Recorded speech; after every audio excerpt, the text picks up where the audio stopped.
दिन संख्या 208 चौहन 13 पर्व 1 पदरु 30 पद। निस्तार पर्व हेबा पूर्वरु जीशु एही जगतरु पितांक निकट को आपणार प्रयाण करिवार समय उपस्थित जानी जगतरे थिबा निजर जेउ लोकमानंकु से प्रेम करि आसुथिले समानक प्रति चूड़ांत प्रेम प्रकाश कले। और रात्रि भोज समय रे जेतेबेले शैतान सिमोनर पुत्र इस्करियोतीय जिहुदार हृदय जीशु को शत्रु हस्तरे समर्पण करने निमंते संकल्प जात करि सारिथिला सेतेबेले पिता जे ताहांक हस्तरे समस्त विषय समर्पण करियछंती ओ से जे ईश्वरक निकटरू आसियछंती पुणी ईश्वरक निकटकू जाउअछंती यह जानी से भोजन आसनरू उठी आपणार वस्त्र काढ़ी दे गोटे गामुछा घेनी आपणार कटी बंधन कले। तत्परे से पात्र रे जल ढालिले पुणी शिष्य मानक पाद धोई दे आपणा कटी बंधा होइथिबा गामुछारे पोछिबाकू लागिले। क्रमे से सिमोन पितरंक निकटकू आसिले से ताहांकू कहिले, प्रभु आपण मोर पाद धोई देउछंती। जीशु तांकू उत्तर देले, मु जहा करूअछि ताहा तुम्भे एबे जानु नाह किंतु परे बुझिबो। पितर ताहांकू कहिले, आपण कदापि केबे हे मोर पाद धोई देबे नाही। जीशु तांकू उत्तर देले, जदि मु तुमको धौत न करे ताहेले मो सहित तुम्भर कौनसी अंश नाही। सिमोन पितर ताहांकू कहिले, प्रभु केवल मोर पाद नुहे मात्र मोहर हस्त और मस्तक मध्य। जीशु तांकू कहिले, जे स्नान करियछि ताहार पाद धोइबा बिना आउ किछि प्रयोजन नाही। से प्रकृत रे सूची, तुम्हे माने सूची अट किंतु समस्ते नुह। कारण जे ताहांकू शत्रु हस्तरे समर्पण करिबो से ताकू जानिथिले, अतएव से कहिले तुम्हे माने समस्ते सूची नुह। तत्परे से सेमानंकर पाद धोई दे अपना वस्त्र पिंधि पुनर्बार बसिला उतारे सेमानंकु पचारिले, मु तुम्भ मानक प्रति कौन करियछि ताहा कि तुम्हे माने बुझुअछ। तुम्हे माने मते गुरु और प्रभु बोली डाकुअछ और यथार्थ कहुअछ, कारण मु तो सही। अतएव प्रभु और गुरु जे मु जदि तुम्भ मानकर पाद धोई देई अछि तेबे तुम मानकर मध्य परस्पर पाद धोइबा कर्तव्य। कारण तुम मानक प्रति मु जेपरि करियछि तुम्भे माने मध्य जे सेपरि कर, एथि निमंते मु तुम मानकु गोटिए आदर्श देखाई अछि। सत्य सत्य मु तुम मानकु कहुअछि, दास आपणा कर्ता ठारू श्रेष्ठ नुहे किंबा प्रेरित आपणा प्रेरक ठारू श्रेष्ठ नुहे। जदि तुम्हे माने एही सबु जान तेबे सही प्रकार कले तुम्हे माने धन्य। मु तुम समस्तक संबंध रे कहू नाही, क्यों प्रकार लोक मानकु मु मनोनीत करियछि ताहा मु जाने, किंतु धर्मशास्त्र रो एही वाक्य जेपरि सफल हुए सेथिपाई एही परि घटुअछि।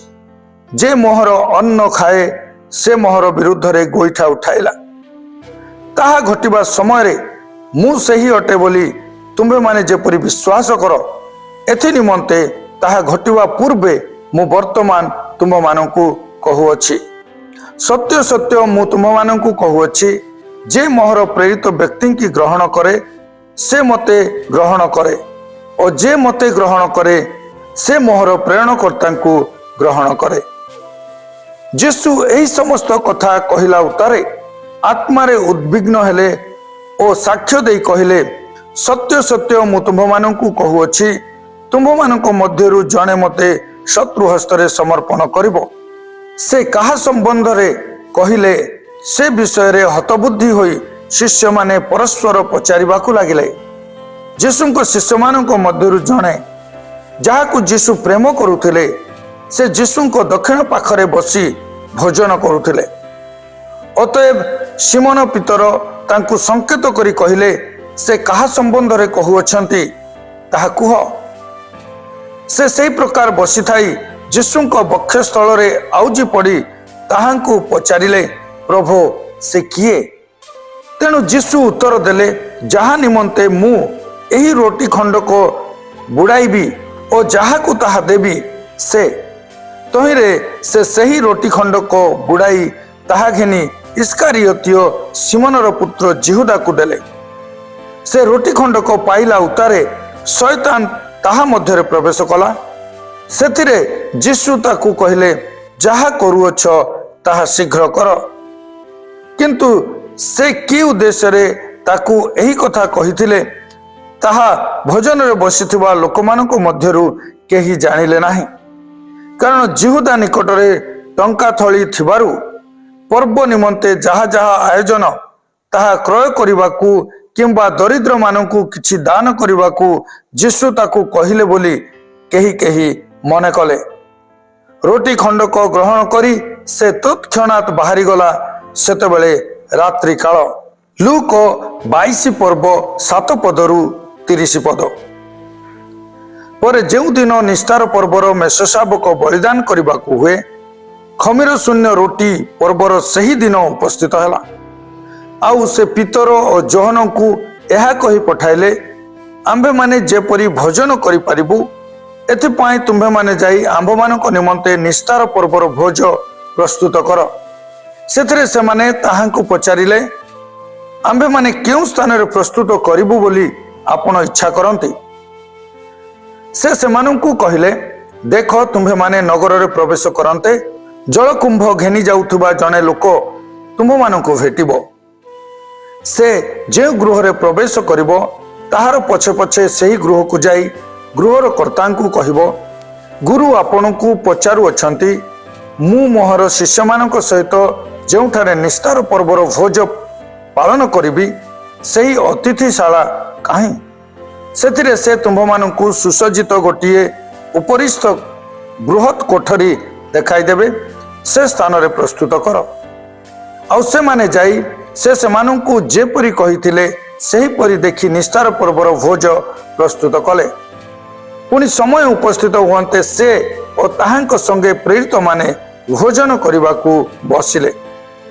आउ से सेमानंकु कहिले, मोहर दुख भोग पूर्वे मु तुम्भमानक सहित एही निस्तार भोज पालन करबाकू एकांत बांछा कली। कारण मु तुम्भमानकु कहुअछि, ईश्वरक राज्य रे यह संपूर्ण न हेबा पर्यंत मु आउ केबे हे ताहा पालन करिबि नाही।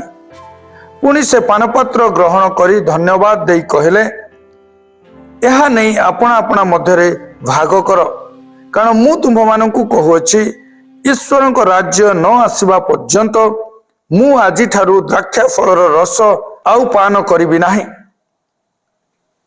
पुनि से रोटी घेनी धन्यवाद देले और ताहा भांगी सेमानंकु देई कहले, तुम्भमानंक निमंते दोत हेउथुबा मोहर शरीर एही, मते स्मरण करिबा निमंते एहा कर। भोजन उतारे सही परी से पानपात्र घेनी कहले, एही पानपात्र तुम्भमानंक निमंते पातित हेउथुबा मोहर रक्तरे स्थापित नूतन नियम। किंतु देख, जे मते शत्रु हस्तरे समर्पण करुअछि ताहार हस्त मो सहित मेज उपरे अछि। कारण जेपरि निरूपित होइअछि, मनुष्य पुत्र सही परी प्रयाण करुअछंती सत्य, तथापि जेउ लोक द्वारा से शत्रु हस्तरे समर्पित हेउअछंती, हाय से दंडर पात्र।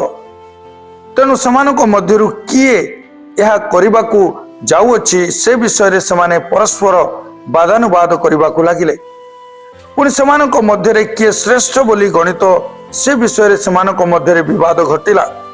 सेतिरे से सेमानंकु कहिले, विजाति मानक राजा माने सेमानक उपरे प्रभुत्व करंती, आउ जो माने सेमानक उपरे कर्तृत्व करंती सेमाने देशबंधु बोली ख्यात हुअन्ति। किंतु तुम्भे माने से प्रकार हो नाही।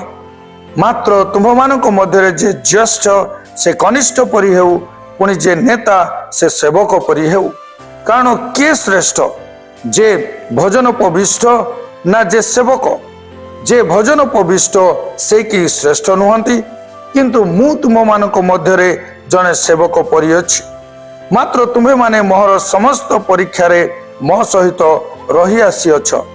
एणु मोहर पिता जेपरि मो निमंते राज्य निरूपण कले, ମୁଁ ମଧ୍ୟ ସେପରି ତୁମମାନଙ୍କ ନିମନ୍ତେ ନିରୂପଣ କରୁଅଛି। ଯେପରି ତୁମ୍ଭେମାନେ ମୋହର ରାଜ୍ୟରେ ମୋ ମେଜରେ ଭୋଜନ ପାନ କରିବ, ପୁଣି ସିଂହାସନରେ ଉପବେଶନ କରି ଇସ୍ରାଏଲର 12 ଗୋଷ୍ଠୀ କି ଶାସନ କରିବ। ମାର୍କ 14 ପର୍ବ 12 ପଦରୁ 25 ପଦ। ପରେ ଖମିର ଶୂନ୍ୟ ରୁଟି ପର୍ବର ପ୍ରଥମ ଦିନରେ, ଯେଉଁଦିନ ନିସ୍ତାର ପର୍ବର ମେଷଶାବକ ବଳିଦାନ କରାଯାଏ, ସେହିଦିନ ତାହାଙ୍କ ଶିଷ୍ୟମାନେ ତାହାଙ୍କୁ ପଚାରିଲେ, ଆମ୍ଭେମାନେ ଯାଇ କେଉଁ ସ୍ଥାନରେ ଆପଣଙ୍କ ନିମନ୍ତେ ନିସ୍ତାର ପର୍ବର ଭୋଜ ପ୍ରସ୍ତୁତ କରିବୁ ବୋଲି ଆପଣ ଇଚ୍ଛା କରନ୍ତି? ସେଥିରେ ଆପଣ ଶିଷ୍ୟମାନଙ୍କ ମଧ୍ୟରୁ 2 ଜଣଙ୍କୁ ଏହା କହି ପଠାଇଲେ, ତୁମ୍ଭେମାନେ ନଗରକୁ ଯାଅ, ଆଉ ଜଳକୁମ୍ଭ ଘେନି ଯାଉଥିବା ଜଣେ ଲୋକ ତୁମ୍ଭମାନଙ୍କୁ ଭେଟିବ, ତାହାର ପଛେ ପଛେ ଯାଅ। ସେ ଯେଉଁ ଗୃହରେ ପ୍ରବେଶ କରିବ, ସେହି ଗୃହର କର୍ତ୍ତାଙ୍କୁ କୁହ, ଗୁରୁ ପଚାରୁଅଛନ୍ତି, ମୁଁ ମୋହର ଶିଷ୍ୟମାନଙ୍କ ସହିତ ଯେଉଁଠାରେ ନିସ୍ତାର ପର୍ବର ଭୋଜ ପାଳନ କରିବି, ମୋହର ସେହି ଅତିଥିଶାଳା କାହିଁ? ସେଥିରେ ସେ ତୁମ୍ଭମାନଙ୍କୁ ସୁସଜ୍ଜିତ ଓ ପ୍ରସ୍ତୁତ ଗୋଟିଏ ଉପରିସ୍ଥ ବୃହତ୍ କୋଠରୀ ଦେଖାଇଦେବେ। ସେ ସ୍ଥାନରେ ଆମ୍ଭମାନଙ୍କ ପାଇଁ ପ୍ରସ୍ତୁତ କର। ତହିଁରେ ଶିଷ୍ୟମାନେ ପ୍ରସ୍ଥାନ କରି ନଗରରେ ପ୍ରବେଶ କଲେ। ପୁଣି ସେ ସେମାନଙ୍କୁ ଯେପରି କହିଥିଲେ, ସେହିପରି ଦେଖି ନିସ୍ତାର ପର୍ବର ଭୋଜ ପ୍ରସ୍ତୁତ କଲେ। ସନ୍ଧ୍ୟା ହୁଅନ୍ତେ ସେ 12ଙ୍କ ସହିତ ଆସିଲେ। ସେମାନେ ବସି ଭୋଜନ କରୁଥିବା ସମୟରେ ଯୀଶୁ କହିଲେ, ମୁଁ ତୁମ୍ଭମାନଙ୍କୁ ସତ୍ୟ କହୁଅଛି, ତୁମ୍ଭମାନଙ୍କ ମଧ୍ୟରୁ ଜଣେ ଯେ କି ମୋ ସାଙ୍ଗରେ ଭୋଜନ କରୁଅଛି, ସେ ମୋତେ ଶତ୍ରୁ ହସ୍ତରେ ସମର୍ପଣ କରିବ। ସେଥିରେ ସେମାନେ ଦୁଃଖିତ ହୋଇ ଜଣ ଜଣ କରି ତାହାଙ୍କୁ ପଚାରିବାକୁ ଲାଗିଲେ, ସେ କ'ଣ ମୁଁ?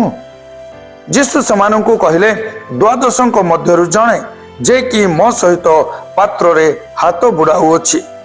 ମନୁଷ୍ୟପୁତ୍ରଙ୍କ ବିଷୟରେ ଯେପରି ଲେଖା ଅଛି, ସେହିପରି ସେ ପ୍ରୟାଣ କରୁଅଛନ୍ତି ସତ୍ୟ, କିନ୍ତୁ ଯେଉଁ ଲୋକ ଦ୍ୱାରା ମନୁଷ୍ୟପୁତ୍ର ଶତ୍ରୁ ହସ୍ତରେ ସମର୍ପିତ ହେଉଅଛନ୍ତି, ହାୟ ସେ ଦଣ୍ଡର ପାତ୍ର। ସେହି ଲୋକର ଜନ୍ମ ହୋଇନଥିଲେ ତାହା ପକ୍ଷରେ ଭଲ ହୋଇଥାନ୍ତା। ସେମାନେ ଭୋଜନ କରୁଥିବା ସମୟରେ ଯୀଶୁ ରୋଟି ଘେନି ଆଶୀର୍ବାଦ କଲେ ଓ ତାହା ଭାଙ୍ଗି ସେମାନଙ୍କୁ ଦେଇ କହିଲେ, ନିଅ, ଏହା ମୋହର ଶରୀର।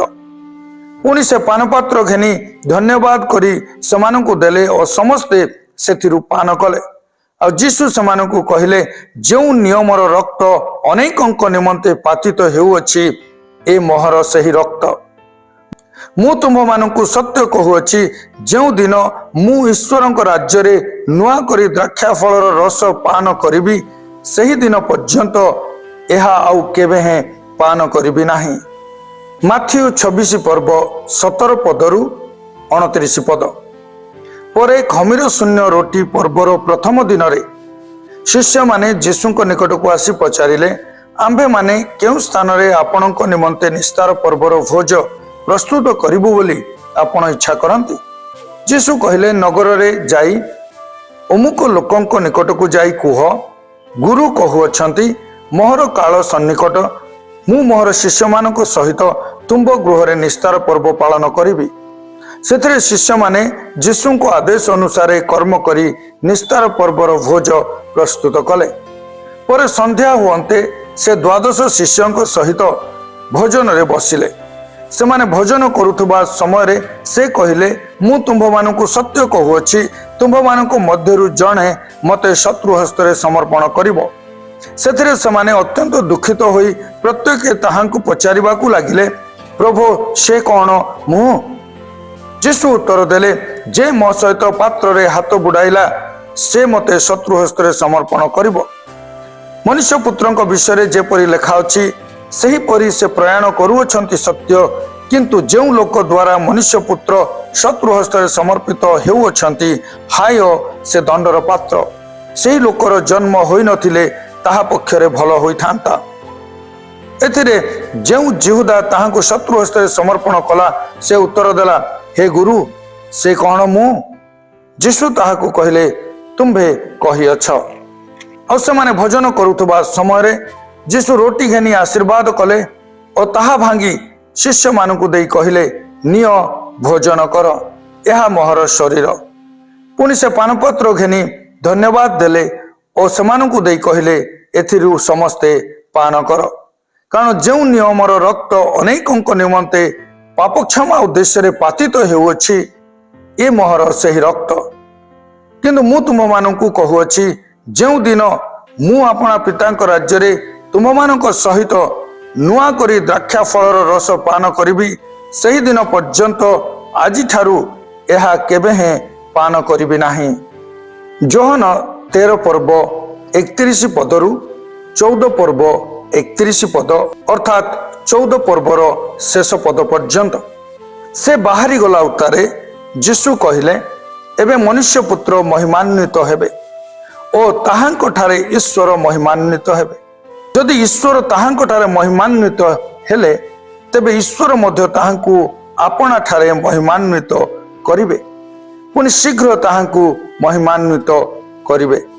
वत्सगण मु अल्प समय तुम्भ मानक सांगरे अछि तुम्भे माने मोहर अन्वेषण करिवो आउ मु जो स्थान को जाउछि तुम्भे माने से स्थान को जाई पार नाही। एहा मु जेपरि जिहुदी मानकु कहली से परि एबे तुम्भ मानकु मध्य कहूछि तुम्भे माने परस्पर को प्रेम करो एही नूतन आज्ञा मु तुम्भ मानकु देउछि। मु जेपरि तुम्भ मानकु प्रेम करियछि तुम्भे माने मध्य सही परि परस्पर को प्रेम कर। जदि तुम्भ मानकर परस्पर प्रति प्रेम थाए ताहाले तुम्भे माने जे मोहर शिष्य यह समस्ते तो द्वारा ज्ञात हेबे। सिमोन पीतर ताहांकु पचारिले प्रभु आपण केउठाकु जाउअछंती। यीशु उत्तर देले मु जेउठाकु जाउअछि तुम्भे वर्तमान मोहर पछे पछे सेठाकु जाई पार नाही किंतु परे जीव। पीतर ताहांकु पचारिले प्रभु मु वर्तमान काहीकि आपणक पछे पछे जाई पारे नाही मु आपणक निमंते निज प्राण देबी। यीशु उत्तर देले तुम्भे कौन मो निमंते निज प्राण देव सत्य सत्य मु तुम्भकु कहूछि कुकुड़ा न डाकुणु तुम्भे मते 3 थर अस्वीकार करिवो। 14 पर्व तुम्भ मानक हृदय उद्विग्न न हेउ तुम्भे माने ईश्वर ठारे विश्वास कर मो ठारे मध्य विश्वास कर। मोहर पितांक गृह रे अनेक वासस्थान अछि जदि न थांता ताहाले मु तुम्भ मानकु कहि थांती मु तुम्भ मानक निमंते स्थान प्रस्तुत करबाकू जाउछि पुणी मु जाई तुम्भ मानक निमंते स्थान प्रस्तुत कले पुनर्बार आसबी आ मु जो स्थान रे थाए तुम्भे माने मध्य जेपरि सही स्थान रे रहिबो सेथि निमंते तुम्भ मानकु आपणा निकटकू घेनी जिबी। पुणी मु जो स्थान को जाउछि ताहार पथ तुम्भे माने जान। थमा ताहांकु पचारिले प्रभु आपण केउ स्थान को जाउछंती ताहा आंबे माने जानु नाही अथवा किपरि जानि पारु। यीशु तांकु कहिले मु पथ सत्य और जीवन मो देई न गले केही पितांक निकट को जाए नाही। जदि तुम्हे माने मते जानि थांतो ताहाले मोर पितांकु मध्य जानि थांतो एबे हे ताहांकु जानुअछ और ताहांकु देखिअछ। फिलिप ताहांकु कहिले प्रभु आंभ मानंकु पितांकु दर्शन कराउंतु ताहा आंभ मानंक निमंते यथेष्ट। यीशु ताहांकु कहिले फिलिप एते काल मु तुम मानंक सांगरे अछि आ तुमे कोन मते जानिलो नाही जे मते दर्शन करियछि से पितांकु दर्शन करियछि आंभ मानंकु पितांकु दर्शन कराउंतु बोली तुमे किपरि कहूअछ। मु जे पितांक ठारे अछि ओ पिता मो ठारे अछंती ए कथा कोन विश्वास करूना हो। मु तुम मानंकु जे समस्त वाक्य कहे सही सबु मो निजरु कहे नाही किंतु पिता मो ठारे थाई अपना कर्म करूअछंती। मु जे पितांक ठारे अछि ओ पिता मो ठारे अछंती मोर एही कथा विश्वास कर नतुबा कर्म जोगु हेले विश्वास कर। सत्य सत्य मु तुम मानंकु कहूछि मो ठारे जे विश्वास करे मु जेउ जेउ कर्म करूछि से मध्य सही सबु करिवो आउ से सबु अपेक्षा अधिक महत् कर्म करिवो कारण मु पितांक निकट को जाउछि। पुणी पिता जेपरि पुत्रंक ठारे महिमान्वित होयंती एथि निमंते तुम्हे माने मो नाम रे जहा किछि मागिबो ताहा मु करिबी। जदि तुम्हे माने मो नाम रे कोनोसी विषय मते मागिबो मु ताहा करिबी। जदि तुम्हे माने मते प्रेम कर ताहाले मोहर आज्ञा सबु पालन करिवो आ मु पितांकु अनुरोध करिबी पुणी तुम मानक सांगरे चिरकाल रहिबा निमंते से तुम मानकु आउ जने साहाय्यकारी की अर्थात से सत्यमय आत्मा को देवे। जगत ताहांकु ग्रहण करि पारे नाही, कारण जगत ताहांकु देखे नाही किंबा जाने नाही। तुमे माने ताहांकु जान, कारण से तुम मानक सांगरे थांती, पुणी से तुम मानक अंतर रे रहिबे। मु तुम मानकु अनाथ करी छाड़ी जीवी नाही। मु तुम मानक निकट को आसुअछि। अल्प मात्र समय रहिला, जगत मते आउ देखिबो नाही, मात्र तुम्हे माने मते देखिबो, कारण मु जीवित आउ तुम्हे माने मध्य जीवित रहिबो। मु जे मोहर पितांक ठारे, पुणी तुम्हे माने जे मो ठारे और मु तुम्ह मानक ठारे अछि, एहा से दिन तुम्हे माने जानिबो। जे मोहर आज्ञा सबु ग्रहण करी पालन करे, सही तो मते प्रेम करे, और जे मते प्रेम करे मोहर पिता ताहाकु प्रेम करिवे, पुणी मु ताहाकु प्रेम करिबी और ताहा निकटरे आपणाकु प्रकाश करिबी।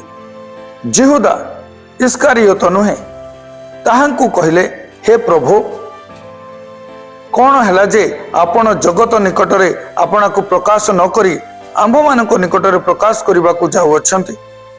यीशु तांकु उत्तर देले, जदि केही मते प्रेम करे ताहा हेले से मोहर वाक्य पालन करिवो, पुणी मोहर पिता ताहाकु प्रेम करिवे, आउ आंबे माने ताहा निकट को आसी ताहा सहित बास करिबा।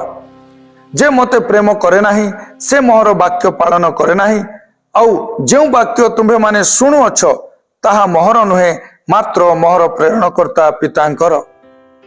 मु तुम मानक सांगरे थाउ थाउ तुम मानकु एही समस्त कथा कहिली, किंतु सेही साहाय्यकारी अर्थात जो पवित्र आत्मा को पिता मो नाम रे प्रेरण करिवे, से तुम मानकु समस्त विषय शिक्षा देवे, आ मु तुम मानकु जहा जहा कहिअछि सेही सबु तुम मानकु स्मरण कराइबे।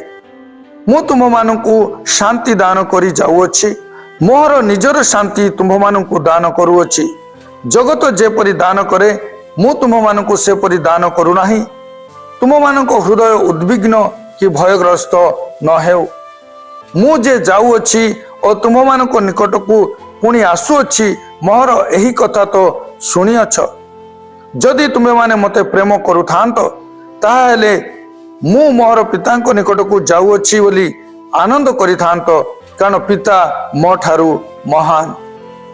आउ ताहा घटिबा समय तुमे माने जेपरि विश्वास करिवो, एथि निमंते ताहा घटिबा पूर्वे मु एबे तुम मानकु कहिअछि। मु तुम मानक सहित आउ अधिक कथबार्ता करिबि नाही, कारण जगतर अधिपति आसुअछि, आउ मो ठारे ताहार किछि ही नाही। किंतु मु जे पितांको प्रेम करे और पितांको आज्ञानुसारे कर्म करे, यह जेपरि जगत जानी पारे, एथि निमंते एपरि घटुअछि। उठ, आंभे माने एही स्थान रु चली जाऊ। आसंतु आज आंभे पाठ करिथिबा समस्त शास्त्रांश गुड़िकर सारांश को चिंता करिबा। शेषरे चतुर्थ निस्तार पर्व रातिरे अर्थात गुरुवार दिन रातिरे यीशु मार्कंको गृहर उपर कोठरी रे तांको शिष्य मानकर पाद धोईदेले एवं एक नूतन नियम स्थापन करने निमंते शेष रात्र भोज खाइले। यह यीशुको मांस और रक्त रे स्थापित नूतन नियम जीवनर भोज। मु जाउअछि, जदियो तुम्हे माने मोहर अन्वेषण करिबो, तथापि मोहर संधान पाई पारिबो नाही।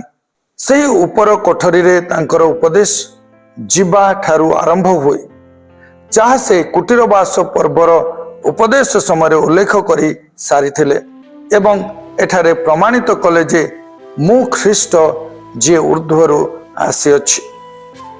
तुम्हे माने परस्पर को प्रेम करो, एक हुओ। तुम्हे माने एक प्रेम रे परिचालित एक मंडली बा संप्रदाय, यह ईश्वर राज्यर शासन बा नियम अटे।